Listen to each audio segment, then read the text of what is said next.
I am Amanda Wilson, 28 years old, and I never thought my own family would betray me. My father slammed his fist on our dinner table that night.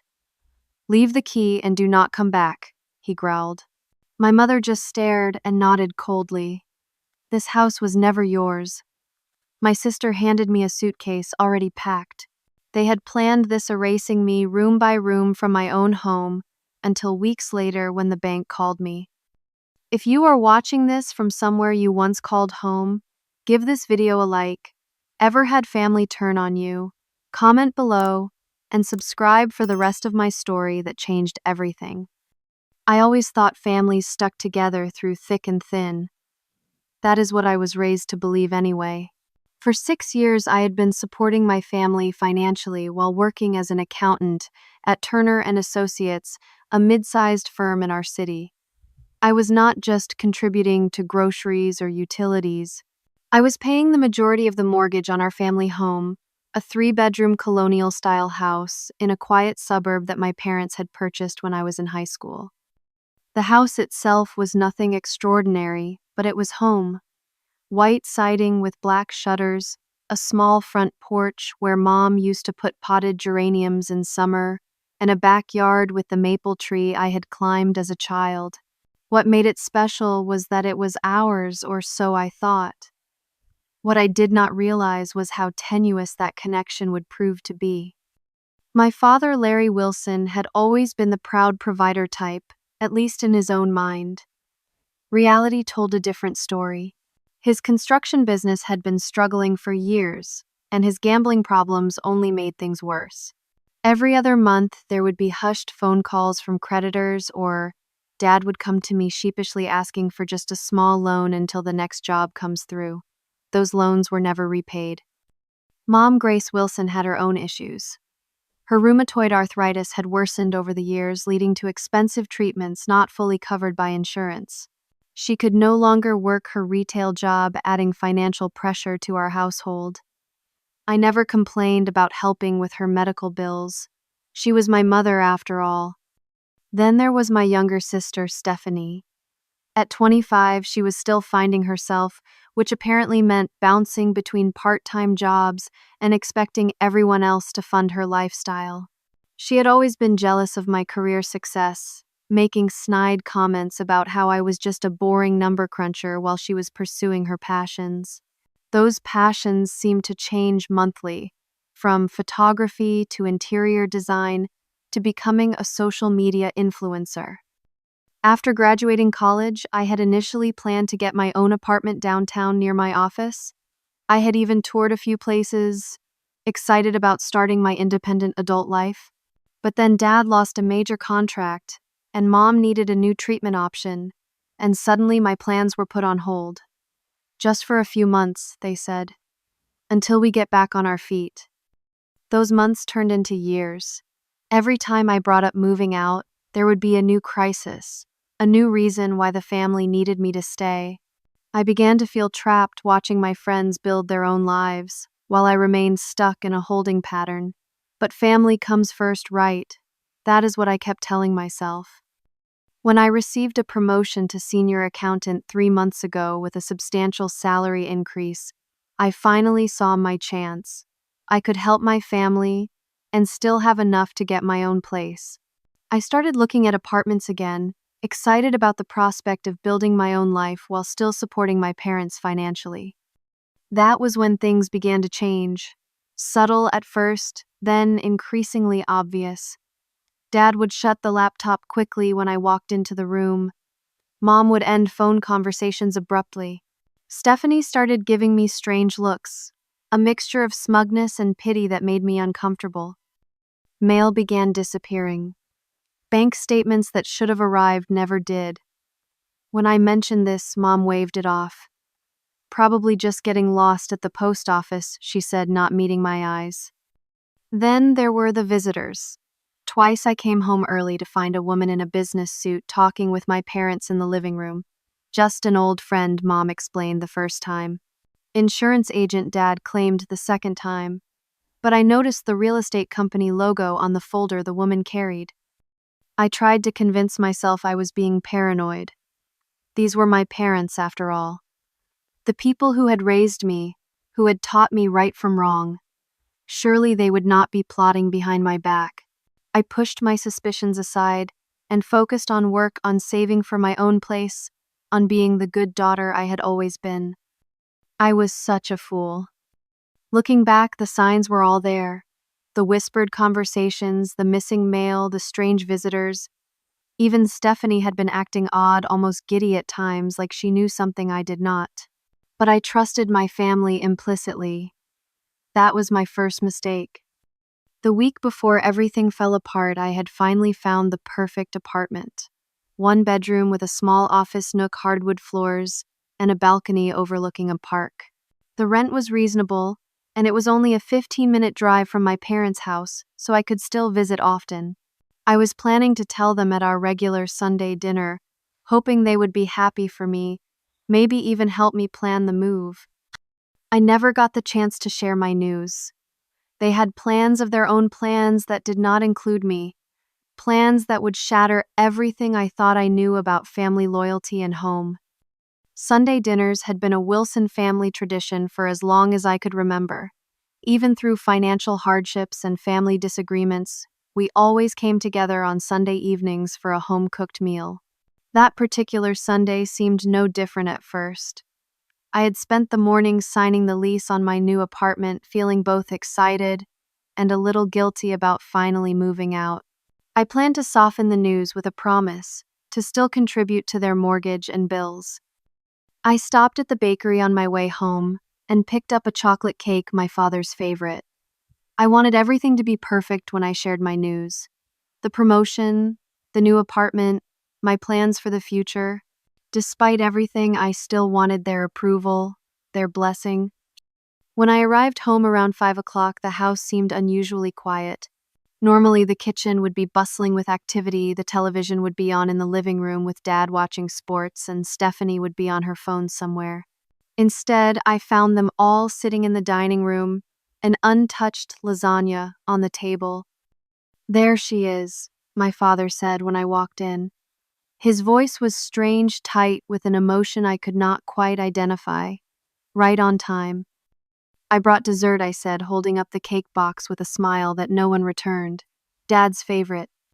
"Put it on the counter," my mother said coldly. She was dressed more formally than usual for a family dinner, wearing the pearl necklace she typically reserved for special occasions. Stephanie sat next to her, eyes gleaming with something that looked disturbingly like triumph. She kept glancing between our parents and me as if anticipating a show. "Is everything okay?" I asked, setting the cake down and taking my usual seat. "Did something happen?" "You could say that," my father replied. He served the lasagna in silence, his movements stiff and deliberate. No one spoke as we began to eat. The only sounds were forks scraping against plates and the occasional clink of a water glass being set down. The tension was unbearable. I tried to make conversation several times, asking about their week, mentioning the unusually warm weather, even complimenting the lasagna, though it was clearly store-bought. Each attempt was met with one-word answers or silence. Finally, as we finished eating, I decided to share my news anyway. Perhaps that would break the strange mood. "I have some exciting news," I began, trying to sound upbeat. "I signed a lease today on an apartment near Riverside Park. It is perfect, and the timing works out great with my promotion. I can move in next month, but do not worry. I will still help with the mortgage and Mom's medical bills. I would never leave you guys hanging." The silence that followed was deafening. My father slowly put down his fork and looked at my mother, who gave him a slight nod. "That is not going to work for us, Amanda," he finally said, his voice hard. "What do you mean? I thought you would be happy for me." "I am not abandoning you. I will still help financially. I just need to start my own life." "No, you do not understand," he continued, his face reddening. "We need you to leave. Tonight."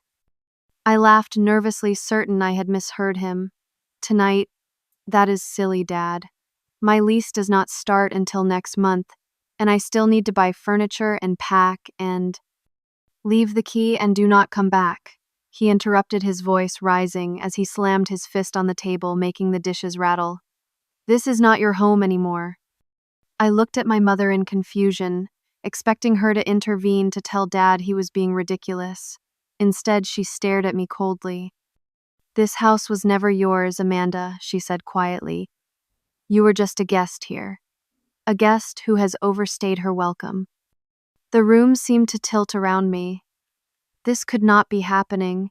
These could not be the same parents who had raised me, who had taught me about family loyalty and unconditional love. But I have been paying the mortgage, I stammered. For 6 years, I have been supporting this family. How can you say this is not my home? We never asked you to pay anything, my father shouted. That was your choice. This house is in our names, not yours. You have no legal right to be here. Stephanie stood up then and left the room without a word. When she returned moments later, she was dragging a large suitcase behind her. My suitcase. Already packed for you, she said, with a smirk dropping it at my feet. I need your room anyway. I am turning it into a yoga studio. I opened the suitcase to find some of my clothes hastily thrown inside, many still on hangers. Other items were missing entirely. Where are my books? My photo albums? My laptop? We only packed the essentials, my mother said dismissively. You have 30 minutes to collect anything else you want to take. Anything left behind becomes our property. This is insane, I said, my voice rising with panic. You cannot just throw me out. I have rights. I have been living here, contributing financially. Without a formal rental agreement, my father interrupted. You have no tenant rights here. We could call the police and have you removed as a trespasser, but we are giving you the courtesy of 30 minutes. I suggest you use it wisely. I looked from face to face, searching for any sign of the family I thought I knew. My father's expression was hard and angry. My mother's was cold and distant. And Stephanie's face showed only smug satisfaction. Why? I whispered, tears filling my eyes. What did I do wrong? Nothing, my mother said with a strange smile. You did everything exactly right, Amanda. That is why this is happening now rather than later. What is that supposed to mean? It means your 30 minutes started 5 minutes ago, my father said, looking at his watch. I would get moving if I were you. In a daze, I went upstairs to my bedroom, only to find it already half emptied. My dresser drawers hung open, picked through. My closet was partially cleared out. Even my bed had been stripped of its sheets and comforter. They had been planning this for days, maybe weeks. I grabbed what I could, stuffing my remaining clothes into a duffel bag I found in the back of my closet. I took my jewelry box, my external hard drive, and the few photos they had left behind. My financial documents were missing from my desk drawer, as was my birth certificate and social security card. Where are my important papers? I demanded when I came back downstairs. What papers? My father asked innocently. My birth certificate, my social security card, my financial statements. We have no idea what you are talking about, my mother said, not meeting my eyes. Perhaps you misplaced them. You know I did not misplace them. They were in my desk drawer in a folder labeled Important Documents. What are you doing with my personal papers? Time is up, my father announced, ignoring my question. We will need your house key now. This is wrong, I said, tears streaming down my face. This is so wrong, and you know it. The key, Amanda, he repeated, holding out his hand.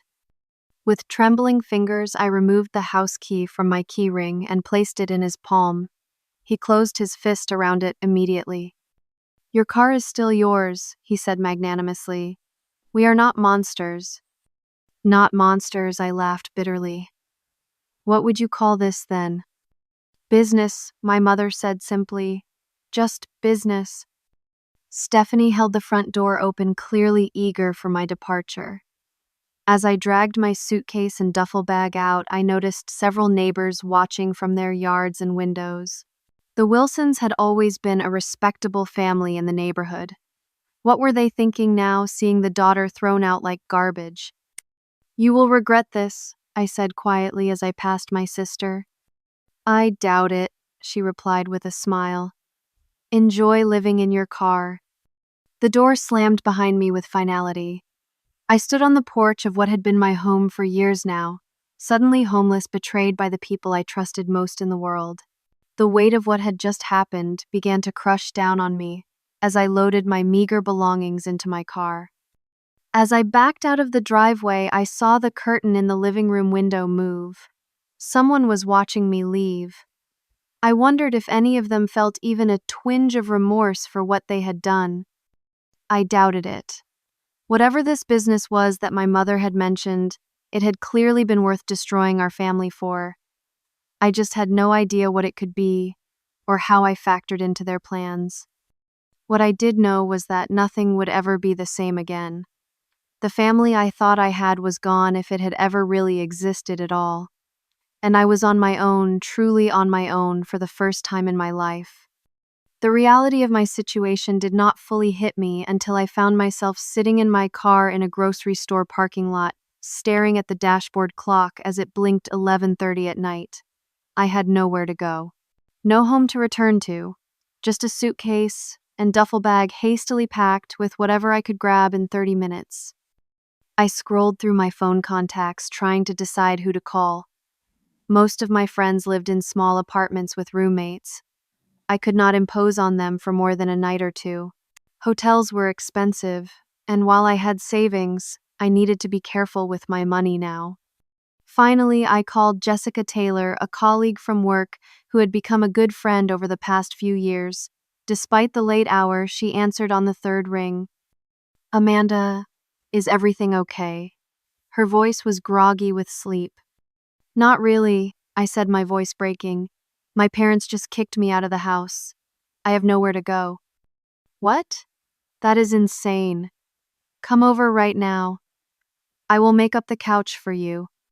20 minutes later, I was sitting in Jessica's tiny living room, wrapped in a blanket, sipping hot tea, while I told her what had happened. Her expression grew increasingly horrified as I recounted the evening's events. This makes no sense, she said when I finished. You have been supporting them for years. Why would they suddenly throw you out? I do not know, I admitted. Mom said something about business, but would not explain what she meant.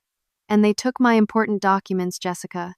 My birth certificate, social security card, financial statements. Why would they need those? That sounds ominous, Jessica frowned. You should report those as stolen tomorrow. Identity theft is serious, even if it is family doing it. I nodded, too exhausted to think clearly. Jessica helped me make up the couch with sheets and a pillow, promising we would figure things out in the morning. But sleep did not come easily. Every time I closed my eyes, I saw my father's angry face, my mother's cold stare, my sister's smug smile as she handed me the suitcase. The next morning, I called in sick to work. I could not face sitting at my desk, pretending everything was normal when my entire life had just imploded.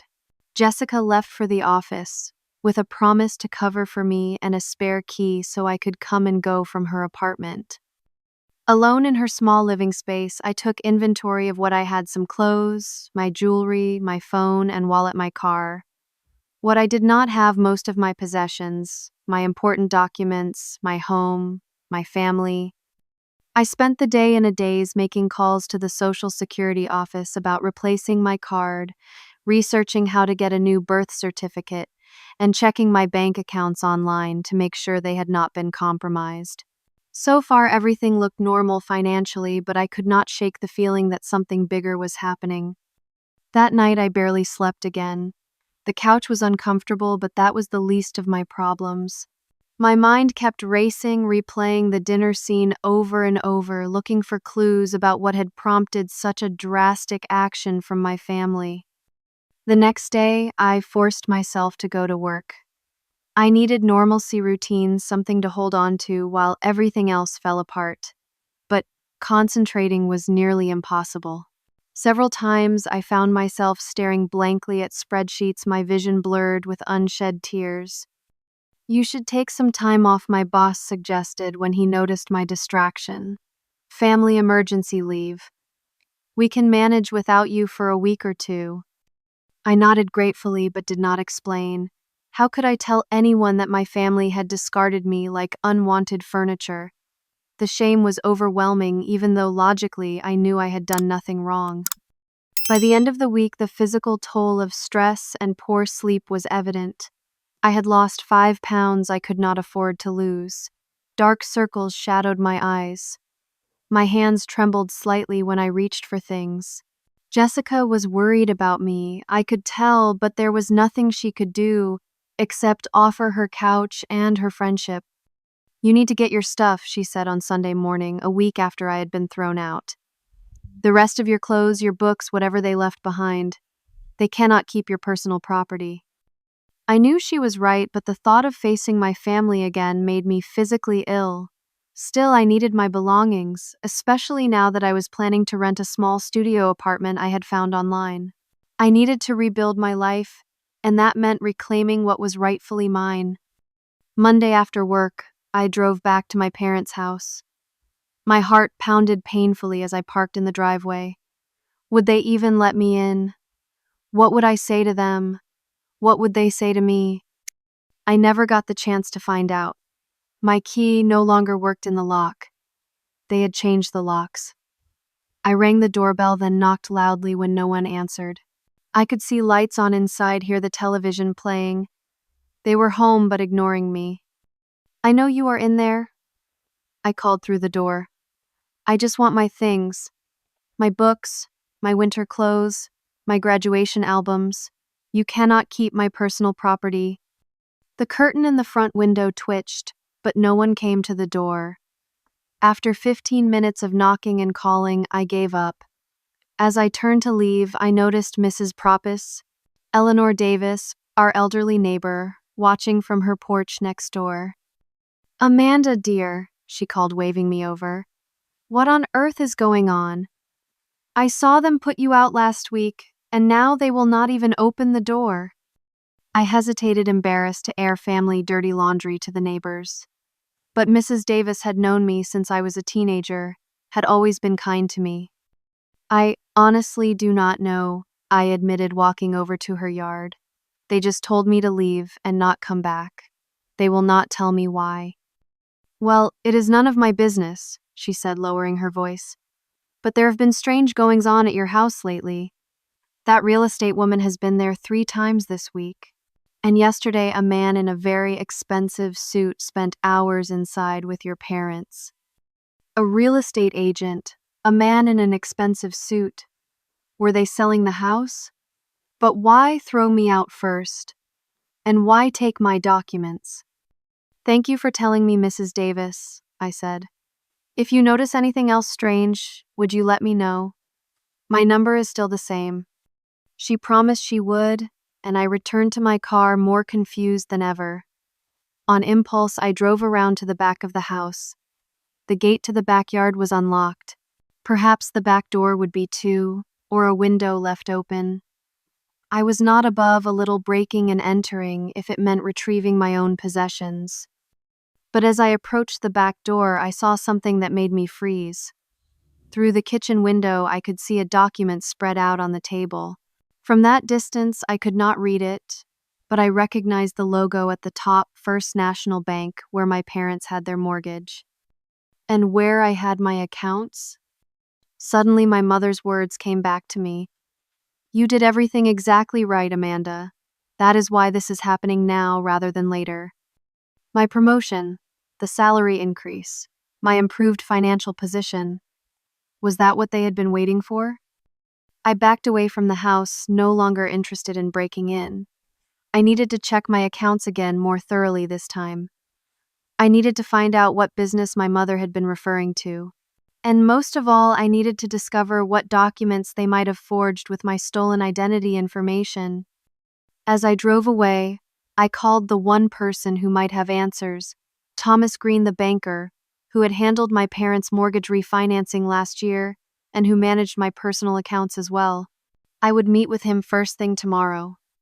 For the first time since being thrown out, I felt something other than despair and confusion.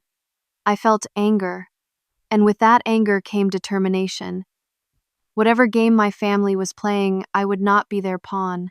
I would find out the truth, no matter how ugly it might be. Thomas Green's office at First National Bank was meticulously organized, much like the man himself. In his 50s, with salt and pepper hair and wire-rimmed glasses, he had been handling my accounts since I opened my first savings account in college. He listened without interruption as I explained my situation, his expression growing increasingly concerned. "Let me check a few things," he said when I finished, turning to his computer. "You say you have been contributing to your parents' mortgage for 6 years?" "Yes. I set up automatic transfers each month. It should all be in my transaction history." He nodded, typing quickly. "And you never signed any loan documents, refinancing agreements, or property transfers?" "Absolutely not. The only thing I ever signed related to that house was the monthly checks before I set up electronic transfers." Thomas frowned at his screen, then picked up his phone. "Janet, can you pull the Wilson mortgage file for me? The one on Maple Street, and any related accounts or loans?" He paused, listening. "Yes, all of them. Right away, please." While we waited, I checked my own accounts on my phone. Everything still looked normal. No unusual withdrawals, no new accounts opened in my name.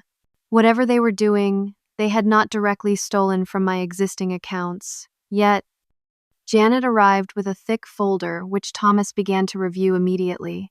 His frown deepened as he flipped through the documents. "Amanda," he said, "finally, there appears to be a significant problem here. According to these records, you co-signed a refinancing of your parents' mortgage 8 months ago, adding your name to the property title. Then 3 weeks ago you signed documents transferring your interest in the property back to your parents in exchange for them taking full responsibility for the loan." "That is impossible," I said, my stomach churning. "I never signed anything like that. Can I see the documents?" He handed me the papers, and there it was, my signature on multiple pages. Except it was not quite right. The loop in the A was too wide, the final A too rounded.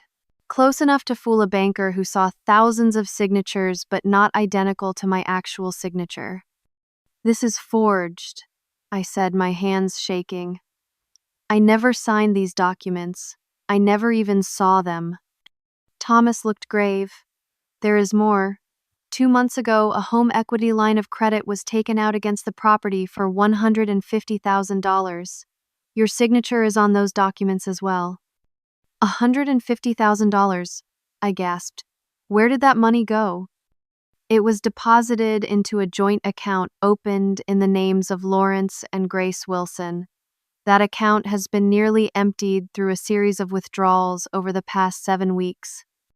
My head was spinning. So they forged my signature to get a loan against the house, took the money, and then forged another document to remove me from the title while leaving me responsible for the debt? "That appears to be the case," Thomas confirmed. "But there is something else that concerns me. Your recent promotion and salary increase are noted in these application documents as justification for the larger loan amount, information that would not be public record." "They must have gone through my papers," I said bitterly. "I kept my promotion letter and new contract in my desk drawer, the same drawer where I kept my birth certificate and social security card." Thomas removed his glasses and rubbed the bridge of his nose. "Amanda, this is very serious. What you are describing is forgery, fraud, and identity theft.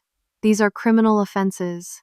As your banker, I am obligated to report suspected fraud to our security department. But as someone who has known you and your family for years, I want to ask, are you sure you want to pursue this? Once the investigation starts, it cannot be easily stopped." I thought about my parents' betrayal, about being thrown out of my home, about the $150,000 of debt they had fraudulently put in my name, about my sister's smug face as she handed me that suitcase. "I am sure," I said firmly. "Start the investigation. And can you recommend a good attorney? I think I am going to need one." Thomas provided me with the name of Diane Franklin, an attorney specializing in financial fraud and identity theft. I called her office from the bank parking lot and was given an appointment for the following morning. That night, I barely slept again, but this time, it was not just despair keeping me awake. It was anger, determination, and a growing sense that I needed to fight back against what my family had done to me. Diane Franklin's office was in a converted Victorian house downtown. The attorney herself was a formidable woman in her 40s, with short dark hair and piercing eyes that missed nothing. Like Thomas, she listened to my story without interruption, taking occasional notes. Financial abuse within families is more common than most people realize, she said when I finished. But your case is particularly egregious because of the premeditated nature of the fraud and the substantial amount of money involved. What can we do? I asked. First, we gather evidence. The forged documents from the bank are a good start. We will need your authentic signature on various documents for comparison. We will collect records of your financial contributions to the household over the years. Then we file police reports for identity theft and forgery. Will I have to press charges against my parents? The thought made me queasy despite everything they had done. Diane's expression softened slightly. That is ultimately your decision, but consider this. They have potentially ruined your credit, saddled you with enormous debt, and kicked you out of the home you helped pay for. They do not seem concerned about your welfare. Why should you protect them from the consequences of their actions? She was right, of course, but the idea of seeing my parents arrested, perhaps even sent to prison, was difficult to stomach. They were still my parents, despite everything. Let us start with the evidence gathering, I said. I can decide about pressing charges later. Over the next 2 weeks, I worked with Diane to build our case. We collected bank statements showing my contributions to the mortgage. We obtained copies of all the forged documents. We took statements from Jessica about my shocked state the night I was thrown out, and from Mrs. Davis about the real estate agent's visits and my attempts to retrieve my belongings. During this time, I moved out of Jessica's apartment and into the small studio I had found. It was barely 500 square feet with a kitchenette along one wall and a bathroom so small I could barely turn around in it. But it was mine secure with a lease in my name only. I bought a futon to serve as both couch and bed, a small table with 2 chairs, and the bare minimum of kitchen supplies. I could not afford more until my financial situation was resolved. Then, 3 weeks after being thrown out, I received a call from Thomas Green. "Amanda, I need you to come to the bank immediately," he said, his voice unusually tense. "There has been a development in your case." I rushed to the bank, fearing the worst. Had my parents emptied my accounts somehow, taken out more loans in my name? Thomas was waiting for me in his office, a strange expression on his face. "The fraud investigation has turned up something unexpected," he said once I was seated. "Your parents are attempting to sell the house." "What? They cannot sell it if the title is in my name too," I protested. "That is just it. According to the most recent documents which were processed yesterday, you have transferred full ownership back to them. Your signature appears on all the necessary paperwork." "Another forgery," I said grimly. "They are getting bolder." "Yes, but there is something else." For the first time since I had known him, Thomas Green smiled. "The fraud investigator flagged these documents immediately because we were already investigating the previous forgeries. They were never processed. Instead, our legal department began looking into the entire history of the property." And I prompted when he paused. "And they discovered that the original mortgage refinancing 8 months ago, the one that supposedly added your name to the title, it was improperly executed. The notary stamp was from a notary whose license had expired. That means that document is invalid. So my name is not on the title after all." I was struggling to follow the legal implications. "No, but here is where it gets interesting.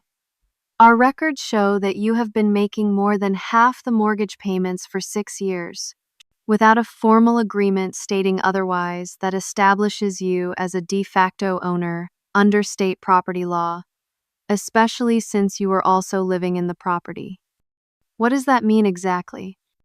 It means, Thomas said, leaning forward, that you likely have a stronger claim to ownership of that house than your parents do, especially given the documented fraud they have committed. The bank is prepared to call you the rightful owner, Amanda. They want to work with you, not with people who have committed multiple instances of fraud. I sat back stunned. My parents had tried to steal from me to saddle me with debt while taking the assets for themselves. And in doing so, they might have inadvertently given me ownership of the house they had thrown me out of. It was almost too much to process. But one thing was clear: the investigation was just beginning and it was time to involve the police. The fraud division of the police department was located in a nondescript office building downtown. Detective Harold Johnson was a burly man with a surprisingly gentle manner, his notebook open, as I recounted my story yet again. Thomas Green sat beside me, providing financial details when needed.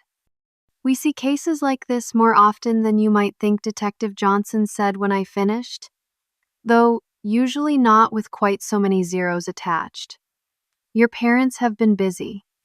He showed me the evidence. They had already gathered copies of the forged documents, bank surveillance photos of my father withdrawing large sums from the fraudulent loan account, credit inquiries in my name that I had never authorized. They have also opened 3 credit cards in your name, he added. Fortunately, those were flagged because of the sudden multiple applications and have been frozen pending investigation. What happens now? I asked. Now we continue building the case. We will need formal statements from you, Mr. Green, your attorney, and any witnesses. Then we will bring your parents in for questioning. And my sister, she was clearly involved too. Detective Johnson nodded. We will question her as well. In these family fraud cases, everyone who benefited is potentially culpable. Over the next week, the investigation accelerated. The forensic accountants traced the money from the fraudulent loan, $20,000 in cash withdrawals by my father, $30,000 transferred to an online gambling site, $15,000 spent at various high-end stores by my mother, and $10,000 deposited into my sister's personal account. The remainder had been used as a down payment on a condominium in Florida. My parents had literally been planning to steal my identity, take out loans in my name, and flee to Florida with the proceeds, leaving me with the debt. Detective Johnson called me on a Tuesday morning. We are bringing them in today, he said. Would you like to be present for the confrontation at the house?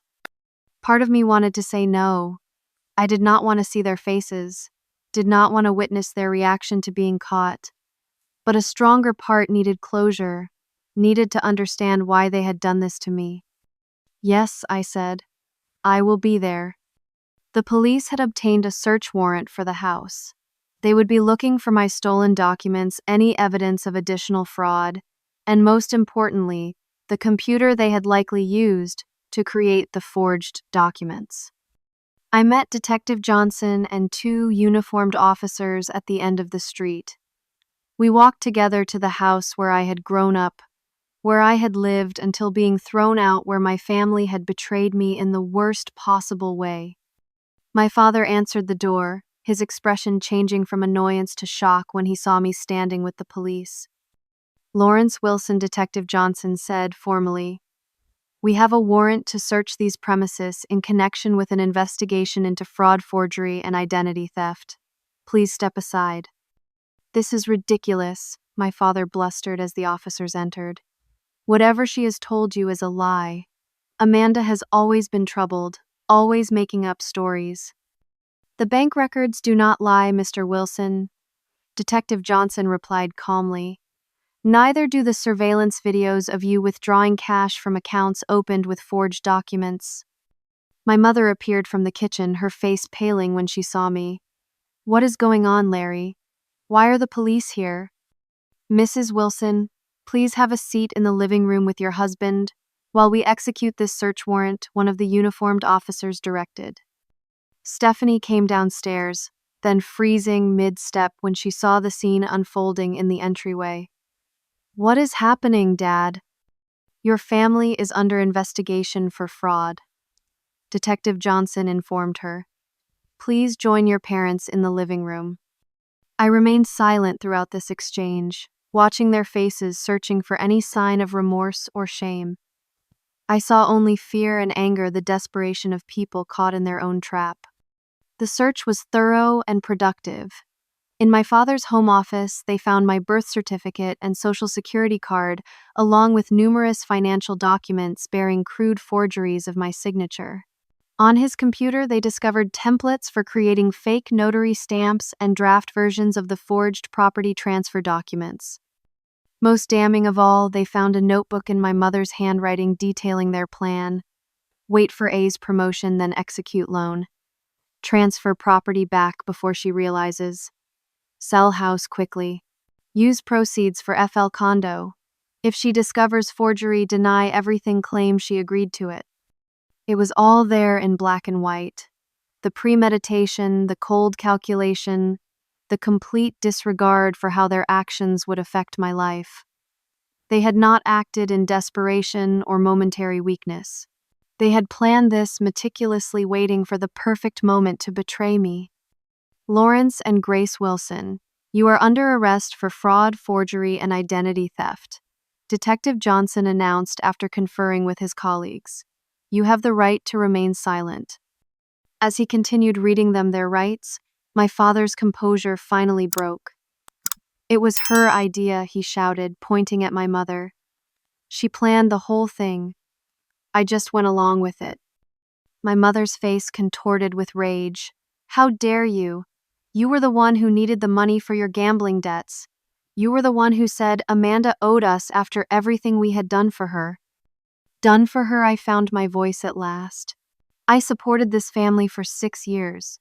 I paid your mortgage, your medical bills, your credit card debt. What exactly did you do for me that justified stealing my identity and saddling me with $150,000 in fraudulent debt?" "We gave you a roof over your head," my mother spat. "We raised you, fed you, clothed you. You owed us." "No parent is owed repayment for doing what parents are supposed to do," I replied, my voice steadier than I felt. "And no parent who truly loves their child would do what you have done to me." As the officers handcuffed my parents and led them to separate patrol cars, Stephanie remained on the couch, her face ashen. She had not been arrested. Not yet, but Detective Johnson had made it clear she would be questioned extensively about her role in the fraud. "Did you know?" I asked her when we were alone in the living room. "Did you know what they were planning?" She would not meet my eyes. "Not everything," she mumbled. "They said they were just borrowing against the house to help Dad with some business problems. They said you would never even know. And that made it okay. To forge my signature. To steal my identity. To kick me out of my own home with nothing but a suitcase. They said you would be fine," she insisted. "That you had your fancy job and could take care of yourself. That we deserved the money more than you did." I looked at my sister, 5 years younger than me, who I had helped raise when our parents were too busy with their own problems. Who I had tutored through high school math, helped apply to colleges, bought a car for when she graduated. This was her gratitude, her loyalty. "I hope the money was worth it, Stephanie," I said quietly, "because you have lost a sister forever." She began to cry then, whether from genuine remorse or simply fear of consequences, I could not tell, and found that I did not care. The family I thought I had was an illusion, a facade covering selfishness and greed. It was time to let go of that illusion and focus on rebuilding my life from the ashes of their betrayal. As I walked out of that house, possibly for the last time, I felt a strange mixture of grief and liberation. Everything I had believed about my family had been a lie. But now at least I knew the truth. And truth, however painful, was always better than comforting lies. The legal proceedings that followed my parents' arrest were complex and emotionally draining. Diane Franklin proved to be not just a skilled attorney, but a compassionate guide through the labyrinthine legal system. We worked closely with the district attorney's office, providing all the evidence we had gathered about the fraud. My parents hired Bernard Collins, an expensive defense attorney known for his aggressive tactics. At their arraignment, they both pleaded not guilty despite the mountain of evidence against them. My father was released on bail, but my mother was initially held because she had been caught researching countries without extradition treaties on her computer. Stephanie was not charged initially, but remained under investigation. She cooperated with the prosecutors, claiming she had only peripheral knowledge of the scheme. Whether this was true or a strategic move to save herself, I could not be sure. I had not spoken to her since the day of the arrests. Your parents' attorney has reached out about a possible plea deal, Diane informed me one afternoon, about a month after the arrests.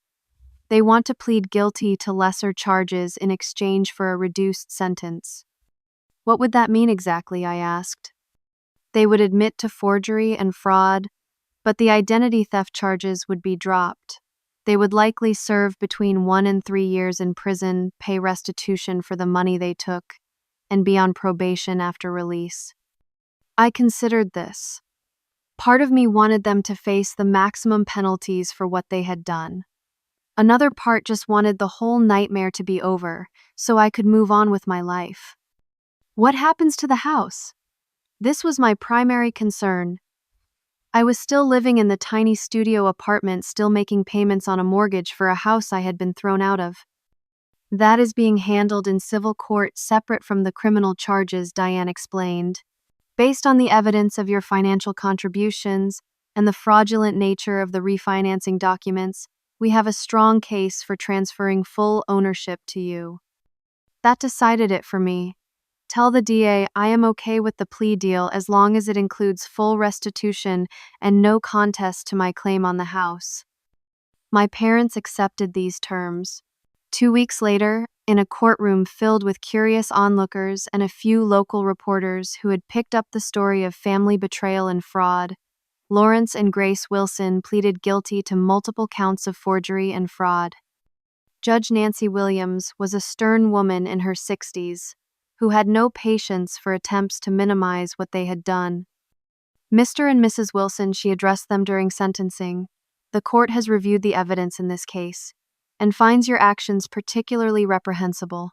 You did not commit these crimes against a stranger, but against your own daughter who had supported you financially for years. You abused her trust, stole her identity, and attempted to saddle her with significant debt while enriching yourselves. My father stared at the floor as she spoke. My mother sat rigidly, her expression defiant. Beyond the legal violations, Judge Williams continued, there is a moral bankruptcy to your actions that this court finds disturbing. Parents are supposed to protect their children, not exploit them. The court sentences you each to 2 years in state prison, followed by 5 years of probation. You are ordered to pay full restitution of $150,000 plus interest and fees. Additionally, you are forbidden from having any financial dealings in your daughter's name ever again. As they were led away, neither of my parents looked at me. I sat in the courtroom long after they had gone, feeling strangely empty. There was no satisfaction in seeing them sentenced, no sense of victory or vindication. Just a hollow acknowledgement that justice, while necessary, could not heal the deeper wounds of betrayal. The civil case regarding the house moved more slowly. My parents' attorney argued that despite my financial contributions, the house had always been solely in their names until the fraudulent refinancing. My regular payments, he claimed, were simply rent, not contributions toward ownership. This argument fell apart when Diane presented evidence that I had made payments directly to the mortgage company, not to my parents, and that these payments had been consistently labeled as mortgage in both bank records and tax documents. Furthermore, my parents had claimed mortgage interest deductions on their taxes for a loan that I was primarily paying for another form of financial fraud. The turning point came when Thomas Green testified about the banking records and the pattern of payments over the years. In the bank's view, he stated firmly, Miss Wilson was the de facto owner of that property based on her consistent financial contributions. The attempt to fraudulently refinance and then transfer the property was clearly designed to deprive her of equity she had built up over 6 years of payments. 3 months after my parents' criminal sentencing, Judge Williams, who had requested to hear the civil case as well due to its connection to the criminal matter, issued her ruling. The court finds that Amanda Wilson has established beneficial ownership of the property at 347 Maple Street through her substantial financial contributions and continued residence. The fraudulent actions of Lawrence and Grace Wilson have invalidated any claim they might have had to the property. Therefore, the court orders the property deed transferred solely to Amanda Wilson with all loans and encumbrances to be the responsibility of Lawrence and Grace Wilson as restitution for their fraudulent actions. In simple terms, I now owned the house free and clear. The bank would pursue my parents for the fraudulent loan amount, not me. My credit had been restored, the fraudulent credit cards canceled, and my financial identity secured with extended fraud alerts. Outside the courtroom, I was approached by Stephanie. She looked thinner than when I had last seen her, her expression uncertain. "Amanda, can we talk?" she asked hesitantly. "I know you are still angry, but I want to explain my side of things." "Your side," I repeated incredulously. "You helped them throw me out of my own home. You packed my suitcase. You smirked while doing it. What possible explanation could make that okay?" "I did not know the whole plan," she insisted. "They told me you were trying to take the house from them, that you had secretly put your name on the deed and were planning to sell it out from under them. I believed them because they are our parents. I thought they were telling the truth." I studied her face, looking for signs of deception. "Even if that were true, which I doubt, you seemed pretty happy about throwing me out on the street. Your own sister." "I was jealous," she admitted, looking at the floor. "You have always been the successful one, the responsible one, the one everyone admired. I was just the screw-up living in your shadow. When Mom and Dad said you were secretly plotting against them, it gave me a chance to be the good daughter for once.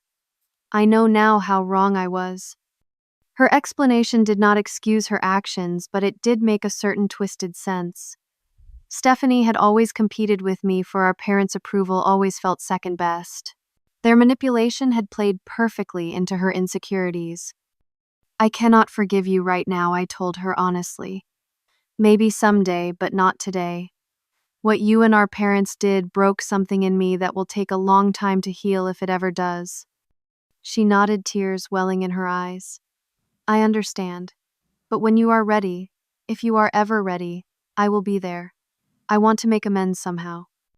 I did not respond to that, simply turned and walked away. Perhaps someday reconciliation would be possible, but that day was far in the future. Right now, I had a house to reclaim and a life to rebuild. The house keys were returned to me the following week. Standing on the porch, inserting the key into the lock, I felt a strange mixture of triumph and trepidation. This house held so many memories, both good and terrible. Could I really live here again, after everything that had happened? As I pushed open the door and stepped inside, I knew the answer was no. This would never feel like home again. But it was mine now, legally and morally. And that meant I could decide its fate, just as I would decide my own. The house on Maple Street stood empty for 2 weeks after I received the keys. I could not bring myself to move back in, not with the memories of betrayal still so fresh. Each room held echoes of that final dinner, of being told to leave, of my sister's smug face as she handed me the suitcase. The very walls seemed tainted by what had happened there. Finally, on a Saturday morning in early spring, I forced myself to return with cleaning supplies and empty boxes. It was time to reclaim what was mine and decide what to do with the property that was now legally in my name alone. The house had a neglected field, dust gathering on surfaces and mail piled up inside the door.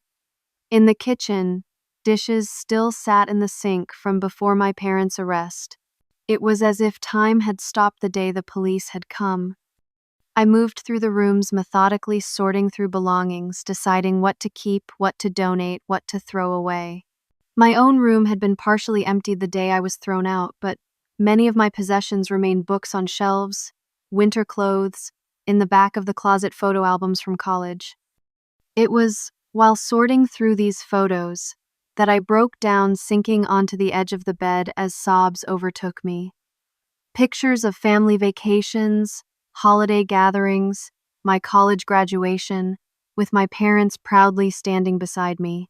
Had it all been fake? Had they been planning even then to use me to steal from me? Or had something changed, turning the people who raised me into strangers capable of such calculated betrayal? I would never know the answer. My parents had refused all contact since their sentencing, declining my attempts to visit them in prison. Perhaps that was for the best.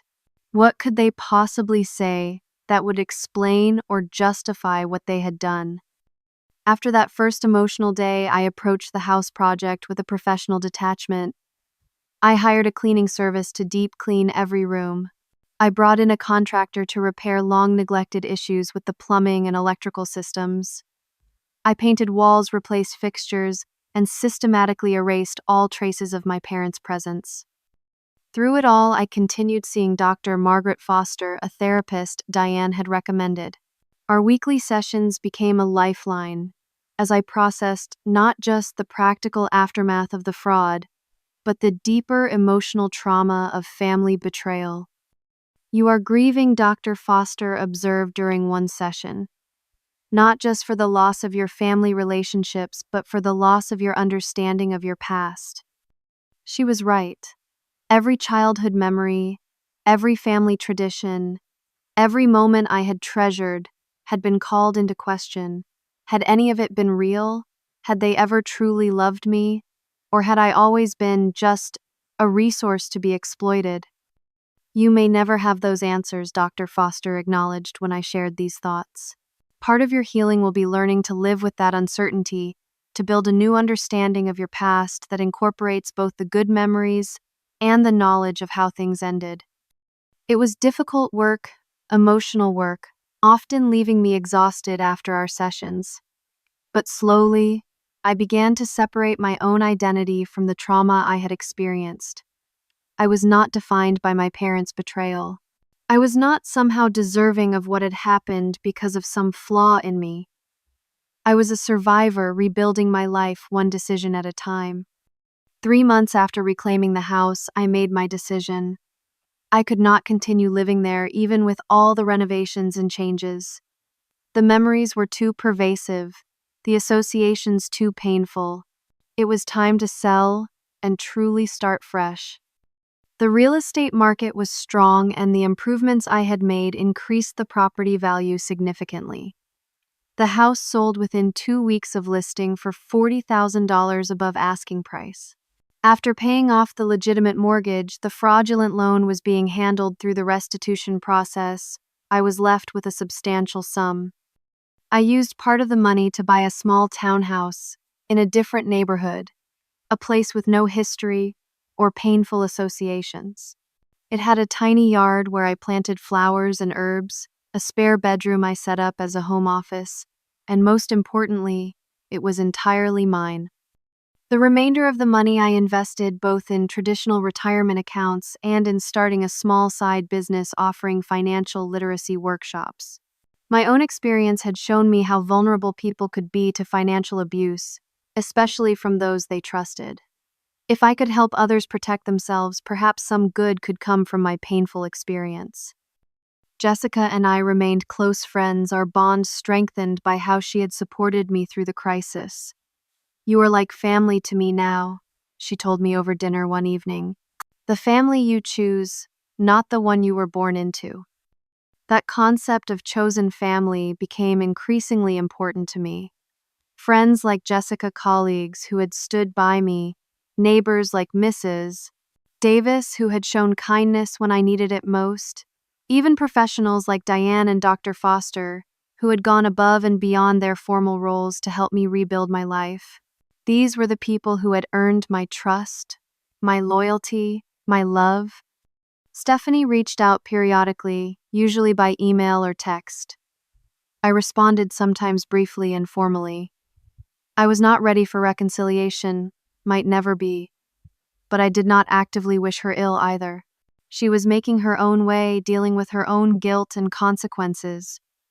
Perhaps someday we would find a way to be in each other's lives again, but it would never be the same.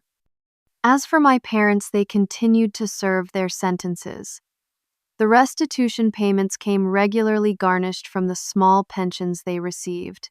I donated all of that money to organizations supporting victims of identity theft and financial abuse. I did not want or need anything from them anymore. 1 year after the arrests, I sat in my new backyard garden, sipping tea and reflecting on how much had changed. I had lost a family, but gained a deeper understanding of myself. I had lost a house, but created a true home.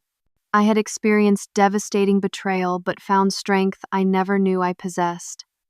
The greatest lesson perhaps was learning that self-worth comes from within, not from others' validation or approval. For years, I had measured my value by what I could provide for my family, by the sacrifices I made, by putting their needs above my own. In the aftermath of their betrayal, I had been forced to find value in myself, for myself.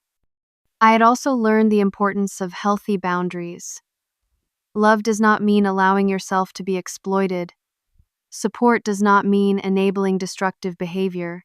Family connections, even blood ties, do not override your right to be treated with basic respect and honesty. Most of all, I had learned that, even after the most devastating betrayal, life goes on, not unchanged, certainly not unmarked, but it continues. And within that continuation lies the possibility of rebuilding, of growth, of finding unexpected strength and new beginnings. The garden needed watering. The flowers I had planted were beginning to bloom, adding color to what had once been bare earth. I set down my tea and picked up the watering can. This small patch of earth was mine to nurture now, just as this new life was mine to shape. Have you ever had to rebuild your life after betrayal? It is never easy, but sometimes the path forward reveals strengths you never knew you had. If my story resonated with you, please hit that like button and subscribe to hear more journeys of survival and renewal.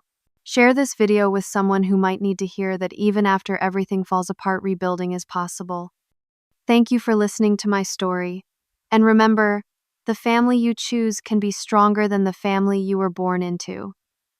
Until next time, take care of yourselves and each other.